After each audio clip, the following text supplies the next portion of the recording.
দর্শক আমন্ত্রণ জানাচ্ছি বিজনেস আওয়ার্ডের সাথে আছি বাবু কামরুজ্জামান। আমাদের নিয়মিত এই আয়োজন রবি থেকে বৃহস্পতিবার দুপুর 1টায় প্রচার হচ্ছে। আয়োজনে থাকছে দেশ বিদেশের ব্যবসা বাণিজ্যের সবশেষ খবর ছাড়াও খবরের বিশ্লেষণ, এছাড়াও শেয়ার বাজার ও মুদ্রা বাজারের আপডেট সহ জানাবো আন্তর্জাতিক বাণিজ্যের হালচাল। চলতি অর্থবছর শেষে দেশের জিডিপি প্রবৃদ্ধি 3.8% নেমে আসতে পারে বলে পূর্বাভাস দিয়েছে আন্তর্জাতিক মুদ্রা তহবিল IMF। তবে পরের অর্থ বছরে তা 6.7% উন্নীত হওয়ার আশা করছে সংস্থাটি। বুধবার প্রকাশিত IMF-এর এক প্রতিবেদনে এই তথ্য জানানো হয়েছে। সংস্থাটি বলছে, গণ অভ্যুত্থান, সাম্প্রতিক বন্যা এবং কঠোর আর্থিক নীতির কারণেই চাপে পড়েছে বাংলাদেশের অর্থনীতি। চলতি বছরে দেশের মূল্যস্ফীতি কমার কোনো আভাস দেয়নি IMF। তারা বলছে, বছরব্যাপী সার্বিক মূল্যস্ফীতি থাকবে 11% আশেপাশে। তবে পরের বছর তা 5% নেমে আসবে বলে মনে করা হচ্ছে, যদিও এটি নির্ভর করছে অভ্যন্তরীণ ও বৈশ্বিক অর্থনৈতিক পরিস্থিতির উপর।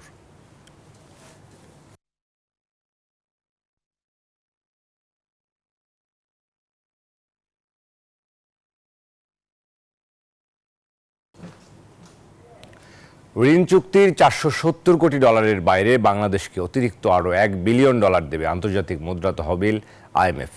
আর সংস্থাটির ঋণের চতুর্থ কিস্তির $65 কোটি পাওয়া যাবে আগামী ফেব্রুয়ারিতে। সকালে বাংলাদেশ ব্যাংক ও দাতা সংস্থা IMF-এর সমাপনী বৈঠক শেষে এমন আশার কথা শোনান বাংলাদেশ ব্যাংকের কর্মকর্তারা। চলতি বছরের জানুয়ারিতে শুরু হওয়া এই ঋণ কর্মসূচির আওতায় 3 কিস্তিতে এ পর্যন্ত পাওয়া গেছে $231 কোটি। বাকি অর্থ 4 কিস্তিতে পাওয়া যাবে বলে জানিয়েছে কেন্দ্রীয় ব্যাংক। $470 কোটি ঋণ কর্মসূচির সাথে আরও $100 কোটি বাড়তি ঋণ পাওয়ার বিষয় ইতিবাচক ইঙ্গিত দিয়েছে দাতা সংস্থা IMF। ঋণ পাওয়ার ক্ষেত্রে কয়েকটি শর্ত পালন করতে হবে বাংলাদেশ ব্যাংকে। এর মধ্যে উল্লেখযোগ্য, ডলারের বিনিময় মূল্যহার পদ্ধতি ক্রলিং পেগের পরিবর্তন করতে হবে নিয়ন্ত্রক সংস্থাকে, আনতে হবে বাজারের কাছাকাছি।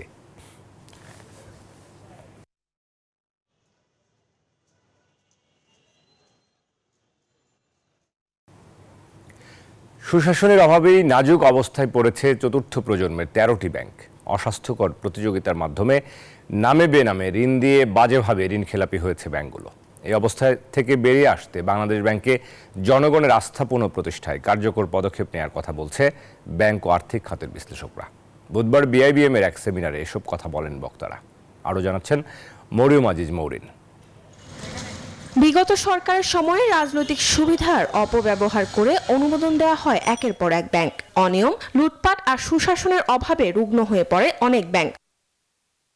বুধবার চতুর্থ প্রজন্মের ব্যাংক নিয়ে Bangladesh institute of bank management BIBM আয়োজিত সেমিনারে বক্তারা বলেন, আমানতকারীদের গচ্ছিত টাকা অনেক ব্যাংক ফেরত দিতে পারছে না।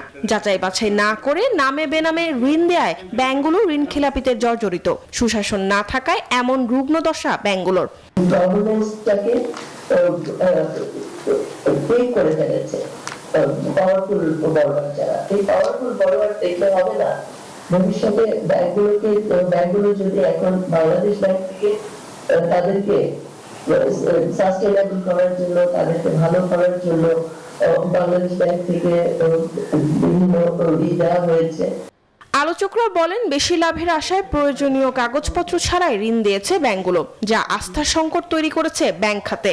সেমিনারে মূল প্রবন্ধ উপস্থাপনায় উঠে আসে পদ্মা, মেঘনা, NRB সহ চতুর্থ প্রজন্মের মোট 13টি ব্যাংকের ঋণ খেলাপির তথ্য, যাদের মোট ঋণের 16 থেকে 17% খেলাপি। এই অবস্থা থেকে বেরিয়ে আসতে সুশাসন নিশ্চিত করার তাগিদ বক্তাদের। সুশাসন নিশ্চিত করতে গেলে ব্যাংক পরিচালকদের স্ক্রিনিংটা প্রপার হওয়া অত্যাবশ্যক। মাইন্ডসেট যে আমরা এই আমানতকারীদের টাকার হেফাজতকারী, এই মাইন্ডসেট নিয়ে আগাতে হবে। সেমিনারে ব্যাংকিং খাতকে টেকসই করতে স্বচ্ছতা ও জবাবদিহিতা নিশ্চিতের পরামর্শ দেন BIBM এর মহাপরিচালক। Good governance, ethical and social responsibility, এই যে তিনটা জিনিস, যেটা ইথিক্স কিংবা গুড গভর্নেন্স সঙ্গে যায়, সেগুলো ইনস্টিটিউশনাল সাস্টেইনেবিলিটির মেন প্যারামিটারস। বক্তারা বলেন, দেশের অর্থনীতিকে টেকসই করতে ব্যাংক ও আর্থিক খাতে শৃঙ্খলা ফেরানোর বিকল্প নেই। মরিয়ম আজিজ মৌরিন, নিউজ 24, ঢাকা। ইসলামী ব্যাংকগুলোকে টার্গেট করে দুর্বল করেছিল আওয়ামী লীগ। মন্তব্য করেছেন প্রবাসী কল্যাণ ও বৈদেশিক কর্মসংস্থান উপদেষ্টা আসিফ নজরুল। গতকাল রাজধানীর ওসমানী স্মৃতি মিলনায়তনে জাতীয় প্রবাসী দিবসের অনুষ্ঠানে কথা বলেন তিনি। একই অনুষ্ঠানে অভিজ্ঞ ও প্রশিক্ষিত প্রবাসীদের দেশে ফেরানোর আহ্বান জানান আরেক উপদেষ্টা আসিফ মাহমুদ। রাজধানীর ওসমানী স্মৃতি মিলনায়তনে আন্তর্জাতিক অভিবাসী ও জাতীয় প্রবাসী দিবসের অনুষ্ঠান। প্রবাসী কল্যাণ ও বৈদেশিক কর্মসংস্থান মন্ত্রণালয়ের এই আয়োজনে যোগ দেন দুই উপদেষ্টা।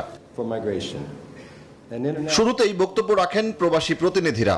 পাসপোর্ট সেবায় জটিলতা, ব্যাংকিং চ্যানেলের দীর্ঘসূত্রিতা, দেশে টাকা পাঠানো, নিরাপত্তা সহ প্রবাসীদের নানা সমস্যার কথা তুলে ধরেন তারা। রাস্তা সংকট যদি দূর করা যায়, আমি মনে করি বাংলাদেশের রেমিটেন্স প্রবাহ আরো অনেকাংশে বৃদ্ধি পাবে। সমস্ত অসুবিধাতে সব দিকে আশা করি এই প্রবাসী কল্যাণ মন্ত্রণালয় খেয়াল রাখবেন। স্থানীয় সরকার উপদেষ্টা আসিফ মাহমুদ সজীব ভুইয়া বলেন, জুলাই অভ্যুত্থানে বড় অংশীজন ছিলেন প্রবাসীরা। প্রবাসীদের ভোটাধিকার নিশ্চিত করার কথাও বলেন তিনি। পরিবার পরিজন থেকে দূরে থেকে দেশের জন্য কাজ করে যাচ্ছেন, অক্লান্ত পরিশ্রম করে যাচ্ছেন। তারা যেন দেশ গঠনে, সরকার গঠনে সবচেয়ে গুরুত্বপূর্ণ মতামত দেওয়ার যে অধিকার, ভোটাধিকার, সেটা পান এবং সেটা নিশ্চিত করার জন্য সরকার সর্বোচ্চ চেষ্টা করবে। প্রবাসী কল্যাণ বিষয়ক উপদেষ্টা আসিফ নজরুল বলেন, আগের বছরের তুলনায় রেমিটেন্স প্রবাহ বেড়েছে।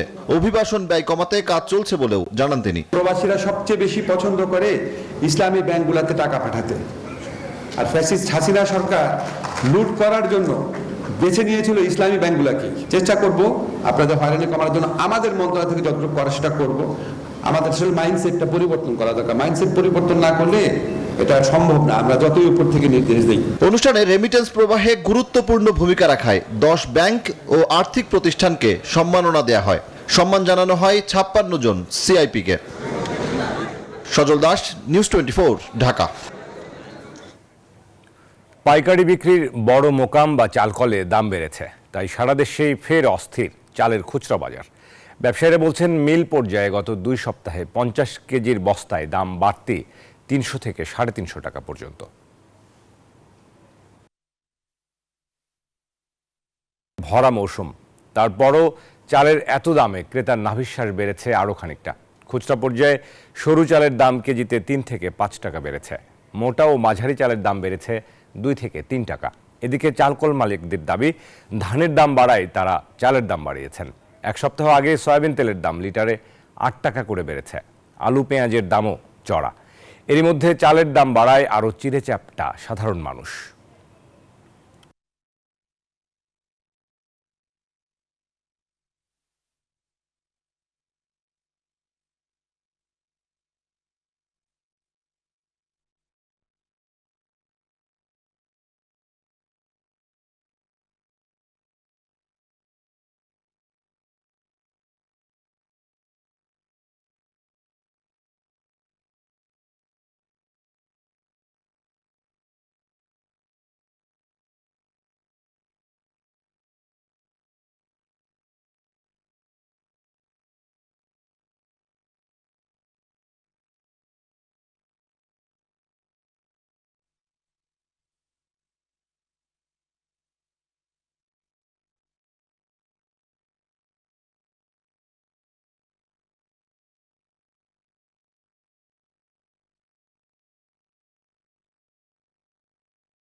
দর্শক, এই মুহূর্তে আমরা যেতে চাই চট্টগ্রামে। চট্টগ্রাম বন্দরে আমাদের সহকর্মী নয়ন বড়ুয়া জয় রয়েছেন, সেখানকার খবর জানাবো আপনাদেরকে।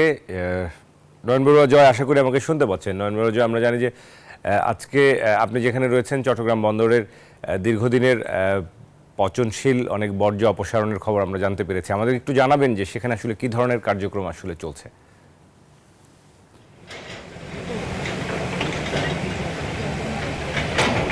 ধন্যবাদ বাবু কামরুজ্জামান। আপনি দেখতে পাচ্ছেন, আমরা দেখাতে যাচ্ছি যে একেবারে যে মাটি চাপা দেওয়া হচ্ছে চট্টগ্রাম বন্দরে দীর্ঘদিন ধরে যে আমদানিকৃত যে পণ্য, যারা আমদানিকারকরা কিন্তু বন্দর থেকে খালাস করা হয়নি।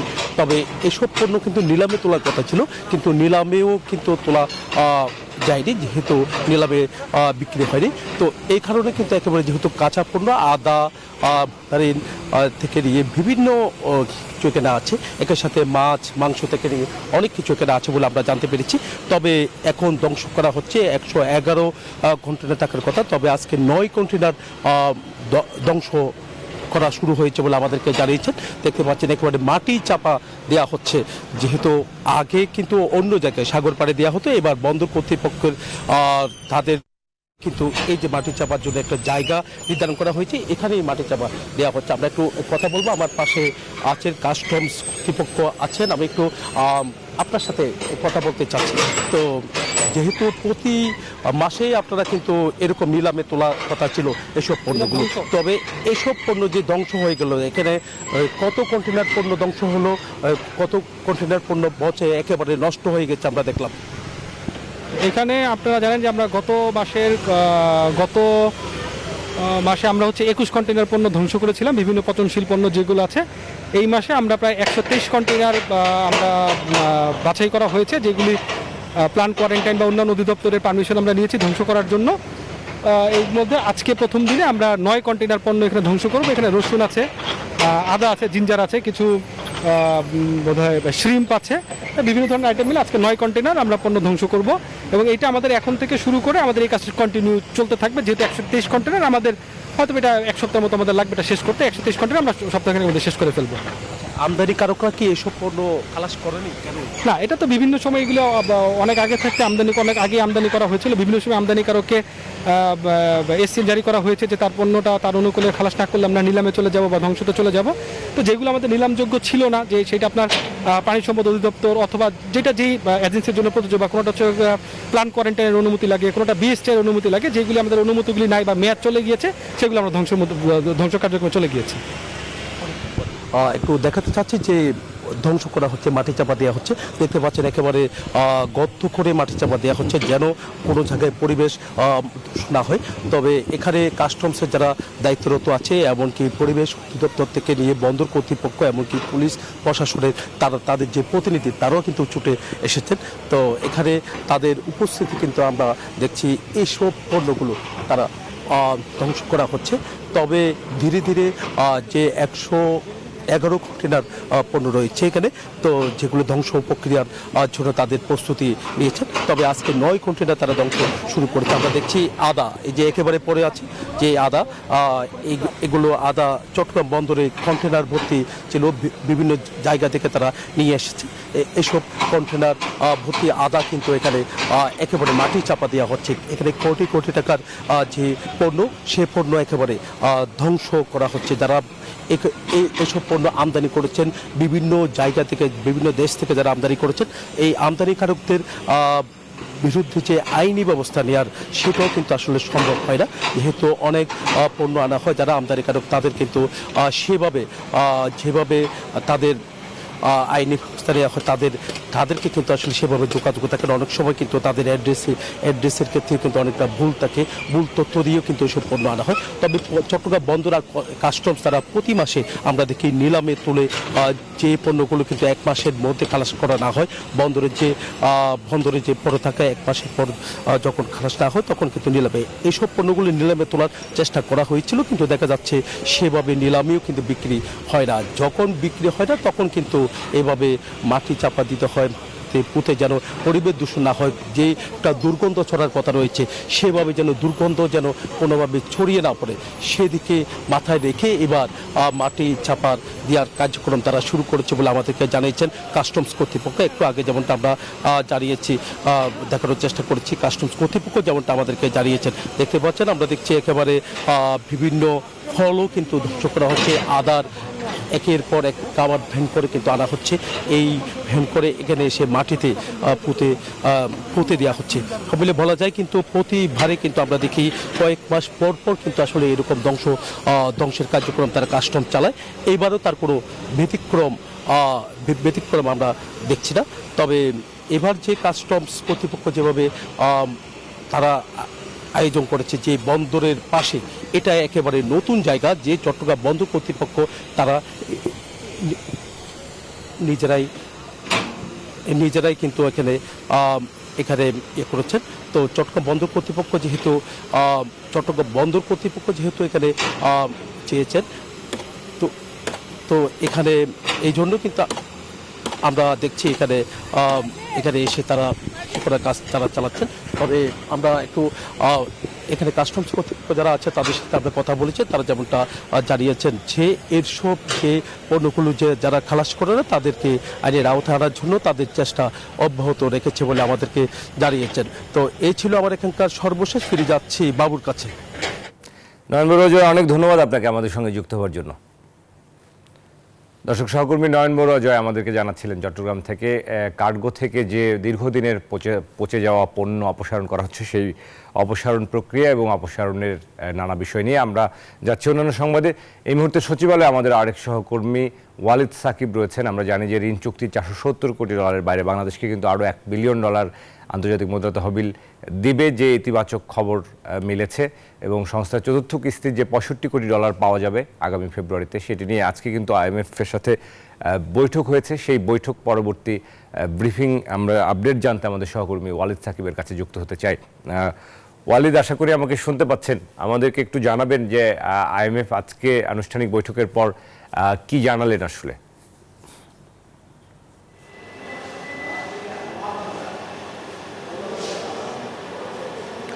ধন্যবাদ বাবু। আমরা এই মুহূর্তে সচিবালয়ে আছি। এখানে কিছুক্ষণ আগে IMF-এর একটি প্রতিনিধি দল, যারা হচ্ছে গত 3 ডিসেম্বর থেকে এখন পর্যন্ত তারা বাংলাদেশ সফরে রয়েছে।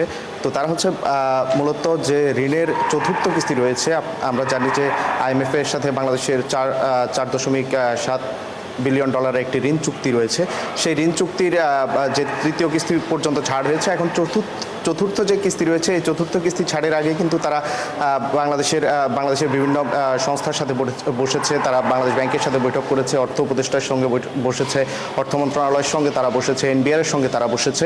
তো সব মিলিয়ে এখন যেসব বিষয়গুলো এখানে উঠে এসেছে, নতুন করে তারা কিছু তাদের পর্যবেক্ষণ দিয়েছে। এইসব বিষয় নিয়ে মূলত আজকে IMF তাদের ব্রিফিং করেছে। তো এটি আপনাকে জানিয়ে রাখি যে চতুর্থ কিস্তি ছাড়ের বিষয়ে আসলে IMF-এর যে বিষয়টি, সেটি হচ্ছে তারা আসলে ইতিবাচক রয়েছেন। অর্থাৎ আজকে তারা জানিয়েছেন যে আগামী ফেব্রুয়ারি 5 তারিখে হচ্ছে তাদের নির্বাহী বোর্ডের একটি সভা রয়েছে। সেই সভায় আসলে বাংলাদেশকে ঋণ দেওয়া হবে কিনা সে বিষয়ে তারা সিদ্ধান্ত চূড়ান্ত করবে। এবং বলা যায় যে ফেব্রুয়ারির শেষ নাগাদ আসলে বাংলাদেশের যে IMF-এর সাথে যে ঋণ চুক্তি রয়েছে, এটা চতুর্থ কিস্তি আসলে আগামী 2025 সালের অর্থাৎ ফেব্রুয়ারির শেষ নাগাদ এই ঋণের এই কিস্তি পাওয়া যেতে পারে। এই কিস্তিতে মোটামুটি 650 কোটি অর্থাৎ এখানে $650 মিলিয়ন পাওয়া যেতে পারে। আপনাকে আরেকটু জানিয়ে রাখি, আজকে IMF বেশ কিছু বিষয় বলেছে যে বাংলাদেশের যে মূল্যস্ফীতি, উচ্চ মূল্যস্ফীতির ক্ষেত্রে IMF বলছে যে তারা আসলে মূল্যস্ফীতি নিয়ন্ত্রণে বাংলাদেশে আসলে যে পদক্ষেপগুলো, এগুলোতে আসলে এখন পর্যন্ত তারা সন্তুষ্ট না। তারা বলছে যে তাদের যেসব দেশে তাদের মিশন পরিচালিত হচ্ছে, সেখানে সবাই আসলে মূল্যস্ফীতি নিয়ন্ত্রণ করতে পেরেছে। সেক্ষেত্রে একটু বাংলাদেশের যে পদক্ষেপগুলো, সেগুলোতে তারা সন্তুষ্ট হতে পারেনি। বিশেষ করে যদি আপনাকে বলি যে NBR-এর যে বিষয়গুলো রয়েছে, আপনি জানেন যে বেশ কিছু পণ্যে আসলে শুল্ক ছাড় দেওয়া হচ্ছে। আমাদের যে কর জিডিপির যে রেশিও রয়েছে, সেটি অনেকটা কম।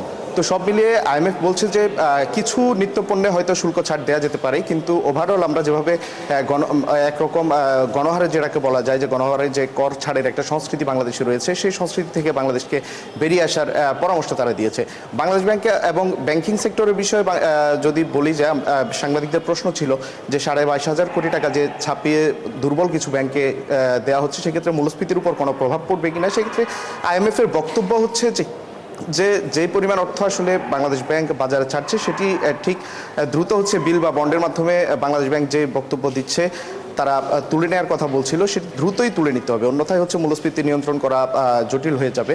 আর আপনাকে একটু জানিয়ে রাখি যে IMF বলছে যে অর্থাৎ আমাদের যে অর্থনৈতিক প্রবৃদ্ধি, সেটি আসলে IMF কমিয়েছে। জানেন যে তারা বলছে যে চলতি অর্থবছর অর্থাৎ 2024-25 অর্থবছর শেষে আমাদের যে প্রবৃদ্ধি, জিডিপির যে প্রবৃদ্ধি, এটি 3.8% নামিয়েছে তারা।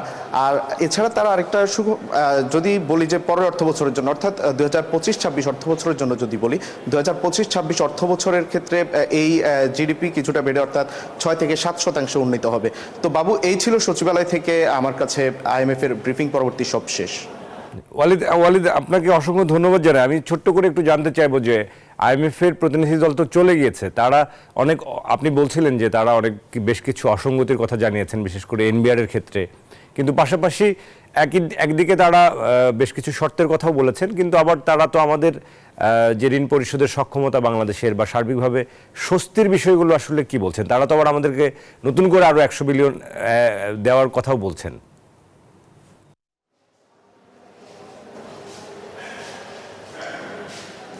নতুন করে যে $1 বিলিয়ন কথা বলা হচ্ছে, এখানে আসলে প্রায় $1 বিলিয়ন, অর্থাৎ বাংলাদেশ নতুন করে $75 কোটি দেওয়ার বিষয়ে তারা সম্মত হয়েছে। যে বাংলাদেশ থেকে $1 বিলিয়ন চাওয়া হয়েছে, সেক্ষেত্রে আইএমএফ $75 কোটি হচ্ছে বাংলাদেশকে দিতে সম্মত হয়েছে। তো তারা সেটি হচ্ছে, আপনাকে যদি বলি, এটা একটা স্বস্তির বিষয় যে পরবর্তী যে, অর্থাৎ এই যে এখন যে ঋণ, অর্থাৎ $4.7 বিলিয়ন যে ঋণ চুক্তি, এই যে পরবর্তী যে কিস্তিগুলো বাকি রয়ে গেছে, অর্থাৎ চতুর্থ কিস্তি থেকে পরবর্তী যে কিস্তিগুলো আছে, এগুলোর সাথে আসলে তারা যে নতুন করে অতিরিক্ত যে $1 বিলিয়ন চাওয়া হয়েছে, সেই $1 বিলিয়ন অর্থাৎ এগুলো এই কিস্তিতে যুক্ত করে দিবে। অর্থাৎ যেই নতুন করে $75 কোটি কথা বলা হচ্ছে যে আইএমএফ সম্মত হয়েছে, সেটি তারা যে $4.7 বিলিয়ন আগের চুক্তির সাথে বাকি যে কিস্তিগুলো আছে এগুলোর সাথে তারা মিলিয়ে দিবে। এই হচ্ছে মোটা দাগে যদি বলি, এটি হচ্ছে আমাদের জন্য একটি স্বস্তির খবর। বাবু, ওয়ালিদ, অসংখ্য ধন্যবাদ আমাদের সঙ্গে যুক্ত হওয়ার জন্য। দর্শক, সহকর্মী ওয়ালিদ সাকিব জানাচ্ছিলেন সচিবালয় থেকে আইএমএফ প্রতিনিধি দলের বৈঠক শেষের সবশেষ আপডেট। আমরা বিজনেস আওয়ার একটা বিরতি নিব, ফিরব দেশ ও বিশ্ব বাণিজ্যের অন্যান্য সংবাদ নিয়ে। আশা করি সাথে থাকবেন। দর্শক, বিরতির পর আবারও স্বাগত জানাচ্ছি বিজনেস আওয়ারে, সাথে আছি বাবু কামরুজ্জামান। এবারে শেয়ার বাজারের খবর।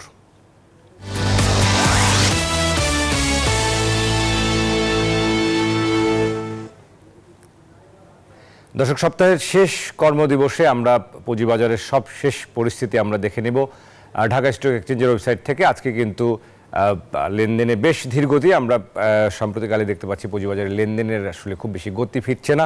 আমরা দেখে নেব এই মুহূর্তে ঢাকা স্টক এক্সচেঞ্জের ওয়েবসাইট থেকে যে আজকে বাজারের সূচক আমরা দেখেছিলাম গতকাল ঊর্ধ্বমুখী ছিল। এখন পর্যন্ত বেলা 1:30 নাগাদ আমরা যে পরিস্থিতি দেখতে পাচ্ছি, ডিএসসির প্রধান সূচক DACX এখন পর্যন্ত 9 পয়েন্ট, অর্থাৎ প্রায় 10 পয়েন্ট বেড়ে অবস্থান করছে 5218 পয়েন্টে। অন্যদিকে ডিএসসির যে সরিয়া সূচক রয়েছে সেটিও 3 পয়েন্ট বেড়ে 1166 পয়েন্ট অবস্থান করছে। বাছাই করা কোম্পানি নিয়ে গঠিত যে DS30 সূচক সেটিও 5 পয়েন্ট বেড়ে 1935 পয়েন্ট অবস্থান করছে। এবং 200 কোটি টাকার মতো লেনদেন হয়েছে এখন পর্যন্ত, বেলা 1:30 বেজে গেছে। আমরা দেখতে পাচ্ছি যে হাত বদল হওয়া শেয়ার মিউচুয়াল ফান্ড ইউনিটের মধ্যে দাম বাড়ার তালিকায় এখন পর্যন্ত 144টি শেয়ার নাম লিখিয়েছে এবং 157টির দর কমেছে। অপরিবর্তিত আছে 95টি শেয়ার ও মিউচুয়াল ফান্ড ইউনিটের। সব মিলিয়ে বাজারে সূচকের ঊর্ধ্বমুখী ধারা রয়েছে, যদিও লেনদেনের গতি কম। আমরা পুঁজিবাজার বিশ্লেষণের জন্য আমাদের সঙ্গে এই মুহূর্তে একজন অতিথি রয়েছেন, আমরা স্বাগত জানাতে চাই তাকে।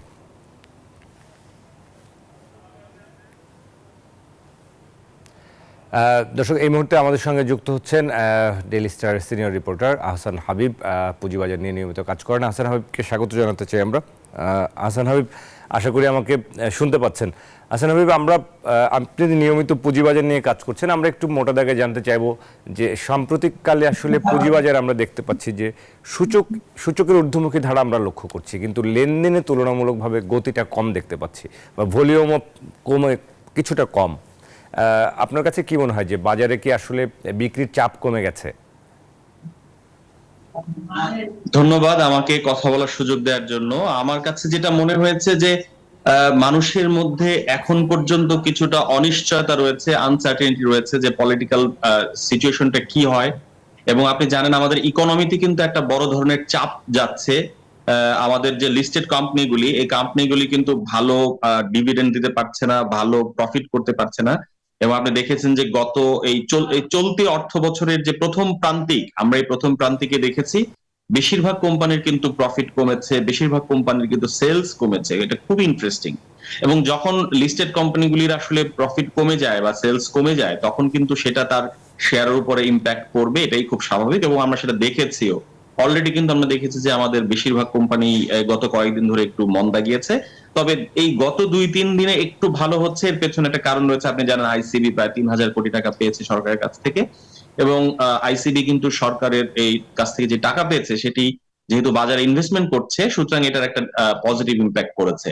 কিন্তু ওভারঅল আমাদের আসলে মার্কেট খুব বেশি ভালো হবে এইরকম আশা বা এটা আসলে মানুষের মধ্যে নাই। কারণ হচ্ছে যে যেটা বলছিলাম যে আমাদের কোম্পানিগুলোর ভালো প্রফিট করতে পারছে না, আবার আমাদের পলিটিক্যাল যে আনসার্টেনিটি রয়েছে, এগুলো নিয়ে যে টেনশন, এসব কারণে আসলে খুব বেশি ক্রেতা আসছে না। এবং বিশেষ করে আমরা যেই ক্রেতা আমরা চাই যে আমাদের ইনস্টিটিউশনাল ইনভেস্টর বা প্রাতিষ্ঠানিক বিনিয়োগকারীরা ইনভেস্টমেন্ট করবেন কিংবা বিদেশি বিনিয়োগকারীরা ইনভেস্টমেন্ট করবেন, তারা কিন্তু বড় দাগে আসলে ইনভেস্টমেন্ট করছেন না। এই কারণে কিন্তু শেয়ার বাজার কিছুটা আপনি যেটা বলছিলেন যে টার্নওভার বা ভলিউম কিন্তু আসলে খুব কম হচ্ছে বাজারে।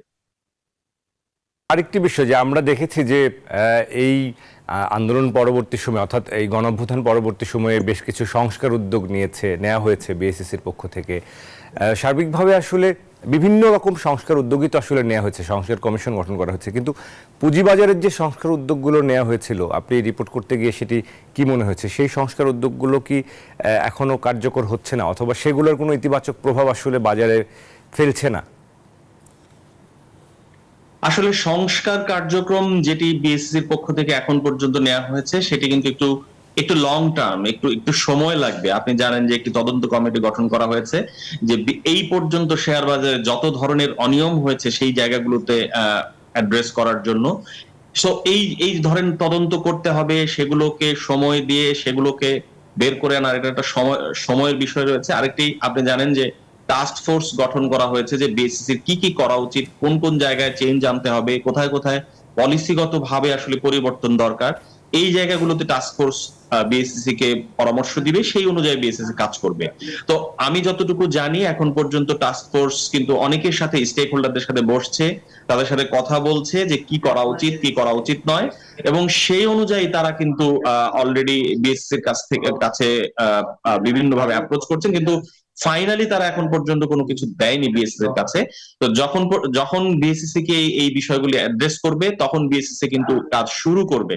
তো আমি বলতে পারি যে সংস্কারের যে আউটকাম সেটি আসতে কিন্তু এখনো সময় লাগবে। এটা পলিসিগত অনেক জায়গায় আমাদের সমস্যা রয়েছে বিএসসি, আপনি জানেন। সেই জায়গাগুলোতে কাজ করতে গেলে বিএসসি কে আরো একটু সময় দিতে হবে। এবং একটা জিনিস এখানে বলে রাখা প্রয়োজন, আপনি জানেন মার্কেট যখন এই যে শেখ হাসিনা সরকারের যখন পতন হলো তখন কিন্তু আমরা দেখেছি যে প্রথম কয়েকদিন শেয়ার বাজারের সূচক খুব ভালো বেড়েছে, এরপর কিন্তু আবার সূচক কমে গিয়েছিল। অনেকেই এই ব্যাপারে সমালোচনা করছেন যে আসলে মার্কেট কেন পড়ে যাচ্ছে। এখানে একটি কথা বলে রাখা প্রয়োজন যে আপনি জানেন যে আমাদের শেয়ার বাজারে গত 10-12 বছরে যেই ধরনের কোম্পানি লিস্টেড হয়েছে এর একটা বড় অংশই আসলে কোম্পানিগুলোর কোনো ভিত্তি নাই, কোম্পানিগুলো ভালো প্রফিট করতে পারছে না, কোম্পানিগুলো লিস্টেড হয়ে যাওয়ার পর তাদের প্রফিট কমে গিয়েছে, জেড ক্যাটাগরিতে চলে গিয়েছে। সুতরাং এই ধরনের কোম্পানিগুলো যে বাজারে এসেছে সেই কোম্পানিগুলোর কিন্তু শেয়ারের দাম কমতে পারেনি। ফ্লোর প্রাইস দেওয়ার কারণে আপনি জানেন প্রায় 3 বছরের মতন মোটা দাগে ফ্লোর প্রাইস ছিল, সুতরাং শেয়ারের দাম কিন্তু কমার সুযোগ ছিল না। এখন যখন এই নতুন সরকার আসার পর ফ্লোর প্রাইসটা তুলে দিল তখন কিন্তু শেয়ারের দাম অ্যাডজাস্ট হয়েছে। কিন্তু মানুষ আসলে, আমাদের বিনিয়োগকারীদের মধ্যে একটু ধৈর্য ধরার বিষয় রয়েছে যে একটা কোম্পানির শেয়ারের দাম কিন্তু অপ্রত্যাশিত ভাবে বা আর্টিফিশিয়ালি আসলে বেশি থাকবে এটি হতে পারে না, যে কোনো ভাবে এটা আসলে পড়তেই হয়, পরেই আলটিমেটলি। কিন্তু ফ্লোর প্রাইসের কারণে এতদিন পড়তে পারেনি শেয়ার গুলো, যেটা আমরা গত 3-4 বছরে দেখেছি। এখন কিন্তু সেটি অ্যাডজাস্ট হচ্ছে এবং হতে গিয়ে কিন্তু মানুষ অনেকটা অধৈর্য হয়ে পড়ছেন। কিন্তু এই জায়গায় আসলে ধৈর্য রাখতে হবে এবং বিএসসি কে একটু সময় দিতে হবে যেন তারা পর্যাপ্ত পরিমাণে এবং কাঙ্ক্ষিত পরিমাণে এবং যেই জায়গাগুলোতে সংস্কার দরকার সেই জায়গাগুলোতে যেন সংস্কার ঠিকভাবে করতে পারে এবং লং রানে যেন আলটিমেটলি আমাদের বাজারটা ভালো হয়। শর্ট টার্ম আসলে শেয়ার বাজারে দেখার চেয়ে আমাদের লং টার্মটা দেখা উচিত। সুতরাং সেই জায়গায় বিএসসি কে সময় দেওয়া প্রয়োজন বলে আমি মনে করি।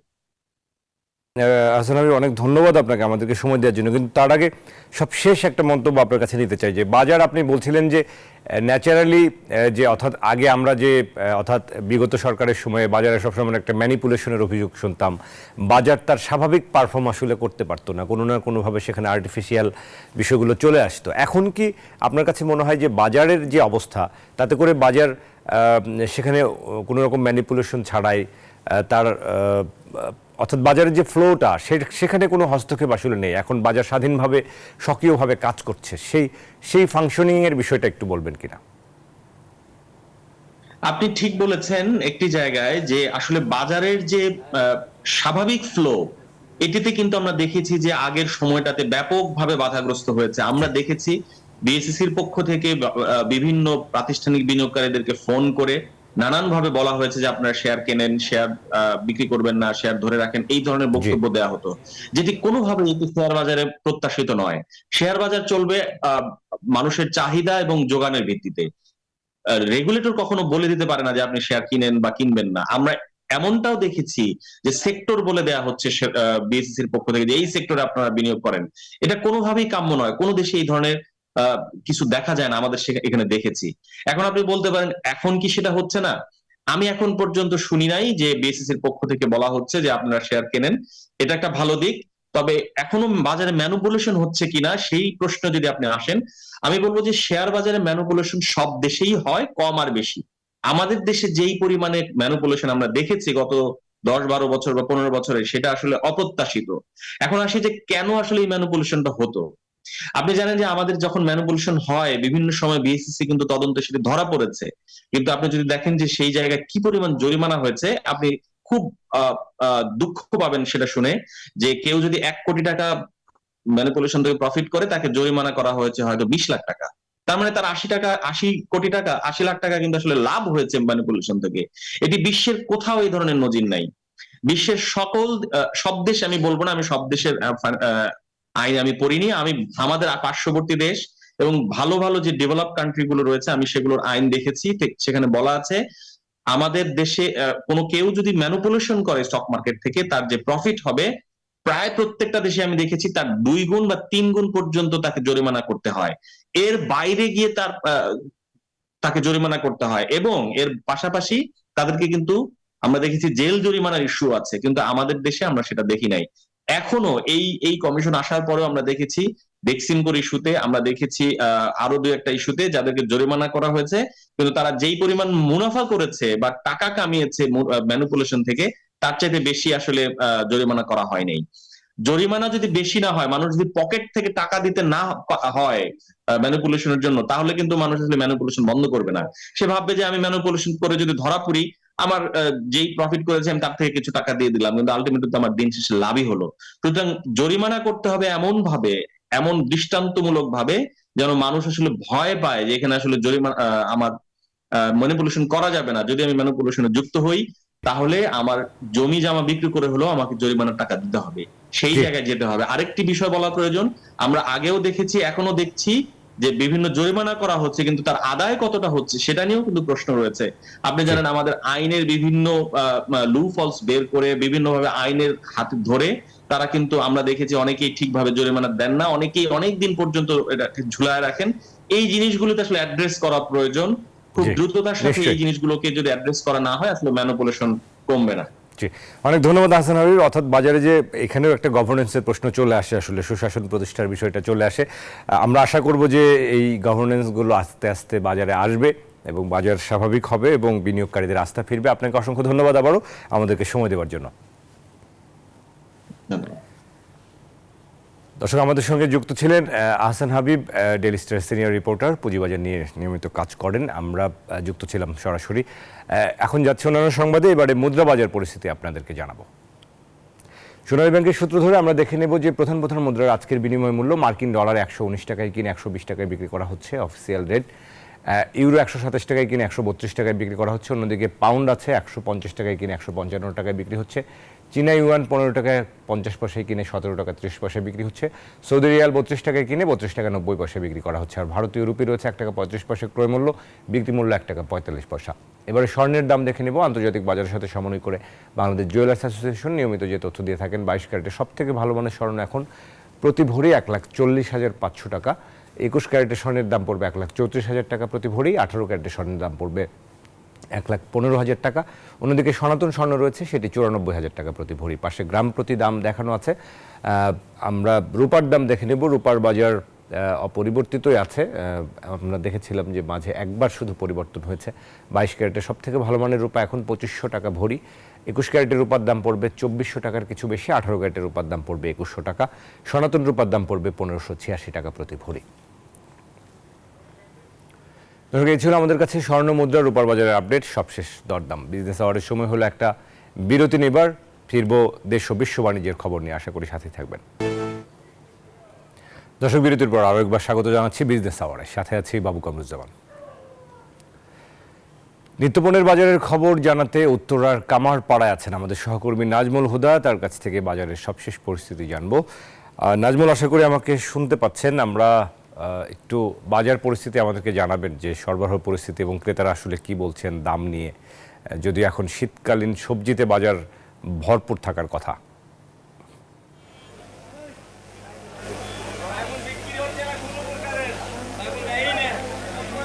বাবু কামরুজ্জামান, আপনাকে ধন্যবাদ। এই মুহূর্তে রয়েছি ঠিক রাজধানীর উত্তরার কামারপাড়ার যে পাইকারি বাজারে। আমরা যদি একটু দেখাই যে এইখানকার যে বেগুন বিক্রি করা হচ্ছে, যে এই বেগুনটা কিন্তু খুবই তাল বেগুন যেটা বলা হচ্ছে, এখানে কিন্তু বিক্রি করা হচ্ছে 37 টাকা কেজি এবং ফুলকপি বিক্রি করা হচ্ছে 15 টাকা কেজি। আর মূলা বিক্রি করা হচ্ছে 10 থেকে 12 টাকা কেজি। আমরা যদি একটু দেখাই যে এখানকার যে পাইকারি বাজারে এসেছি, এখান আপনি এই বেগুনটা কত করে কেজি বেচছেন? 35-36 কেজি। হ্যাঁ। এত কম কেন? আমি তো 15 দিন ধরে বেচাচ্ছি 35-36। 15 দিন ধরে কিন্তু বেগুন এখানে বিক্রি করা হচ্ছে যে 35-36 টাকা কেজি। এবং আমরা যদি এখানে দেখাই যে মূলার বাজারে অসংখ্য সবজি, শীতকালীন সবজি রয়েছে। এখানে মূলা বিক্রি করা হচ্ছে কিন্তু 10 থেকে 12 টাকা কেজি এবং যে ফুলকপি বিক্রি করা হচ্ছে 15 টাকা কেজি। এবং বাজারে কিন্তু অসংখ্য সবজি রয়েছে। যদি আমি একটু কথা বলতে চাই আপনার সাথে, কত করে কেজি বিক্রি করছেন মূলা এবং পাতাকপি? মূলা 10 টাকা কেজি বিক্রি করছে, আর পাতাকপি আপনার 20-25-24 টাকা এরকম। শুনছিলেন যে এখানকার যে ব্যবসায়ীরা কিন্তু বলছে যে অনেক দাম কম, এবং যার ফলে আসলে আমরা যদি যে পেঁয়াজের যে বাজার আমরা দেখাচ্ছি, যে মূল কাটা যে পেঁয়াজ, এখানে আটি কিন্তু 40 টাকা পার কেজি পাইকারি। কিন্তু আপনার সাথে একটু কথা বলি, পেঁয়াজ কত করে বেচছেন আটি? পেঁয়াজ বেশি আমরা 30 টাকা আটি। শুনছিলেন যে 30 টাকা কেজি বিক্রি করা হচ্ছে এবং সব কিছুই আসলে দাম কম। আজকে যে বাজারে শুনছিলেন যে এখানকার যারা ব্যাপারীরা রয়েছে তারাই আসলে বলছিলেন যে কত করে বেচছে। এবং আমি যদি একটু করল্লার বাজারে এসেছি, করল্লা কত করে কেজি বিক্রি করা হচ্ছে। এবং এখানে যে কাকা, আপনার সাথে একটু কথা বলি, এই সিম কত করে বেচছেন এবং করল্লা কত করে কেজি বেচছেন? 130 টাকা পাল্লা বেচতেছি এইটা, আর ওইটা বেচতেছি 250 টাকা পাল্লা, আর ওইটা 200 টাকা পাল্লা। যেটা এটা হচ্ছে 30 টাকা, এটা হচ্ছে 50 টাকা কেজি। যার কারণে আসলে বাজারে এখন কিন্তু সব জিনিসের দামই কম। এবং প্রতি পিস লাউ কিন্তু 15 থেকে 20 টাকা পার পিস লাউ বিক্রি করা হচ্ছে। এবং এখানকার সবজি কিন্তু আমরা যেটা দেখেছি, আপনার সাথে একটু কথা বলি, বেগুন এবং লাউ কত করে বেচছেন? বেগুন 30 টাকা কেজি, লাউ 20 টাকা পিস আসলে বলছিলেন। এবং এখানকার যে বাজারে এসেছি, সেই বাজারে কিন্তু আমরা শীতকালীন সবজি কিন্তু বাজারে ভরপুর। তারপরে কিন্তু এখন দেখছেন যে একদম দাম কম এবং পাইকারি দামে যেভাবে বিক্রি করা হচ্ছে। এবং ঠিক এইটাই যখন হাত বদল হয়, তখন কিন্তু খুচরা পর্যায়ে বিক্রি হচ্ছে, দ্বিগুণে বিক্রি করা হচ্ছে। এই ছিল সবজির বাজারের সর্বশেষ খবর। বাবু কামরুজ্জামান। নাজমুল, ধন্যবাদ আপনাকে আমাদের সাথে যুক্ত হওয়ার জন্য। দর্শক, এবার জনপদের শিল্প ও বাণিজ্যের খবর।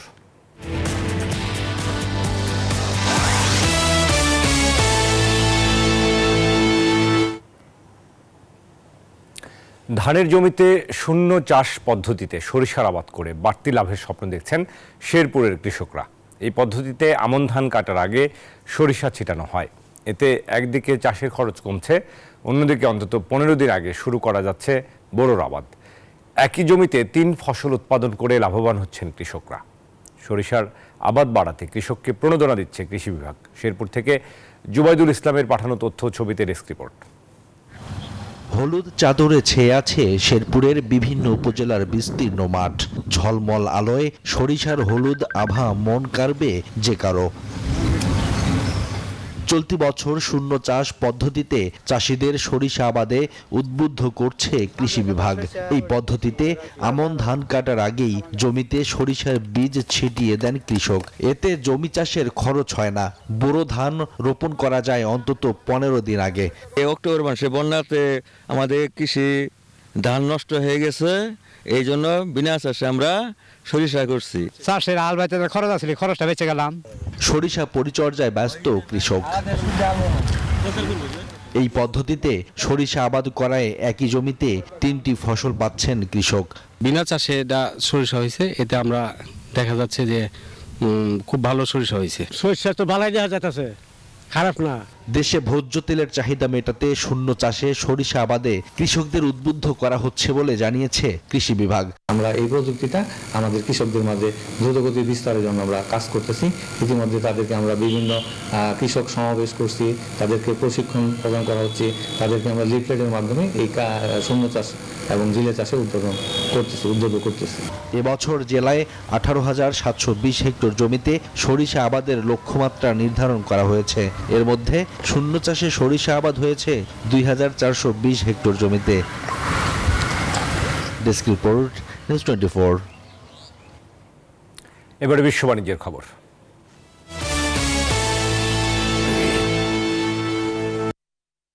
ইরানি মুদ্রা রিয়ালের দাম বুধবার ইতিহাসের সর্বনিম্ন পর্যায়ে নেমে গেছে। গেল মাসে ডোনাল্ড ট্রাম্প মার্কিন প্রেসিডেন্ট হিসেবে দ্বিতীয় মেয়াদে জয়লাভের পর থেকেই রিয়ালের দামে বড় পতন শুরু হয়। মার্কিন সংবাদ মাধ্যম এপি জানায়, তখন থেকে এ পর্যন্ত 10% মূল্যমান হারিয়েছে রিয়াল। তেহরানের জন্য দিচ্ছে নতুন চ্যালেঞ্জের ইঙ্গিত।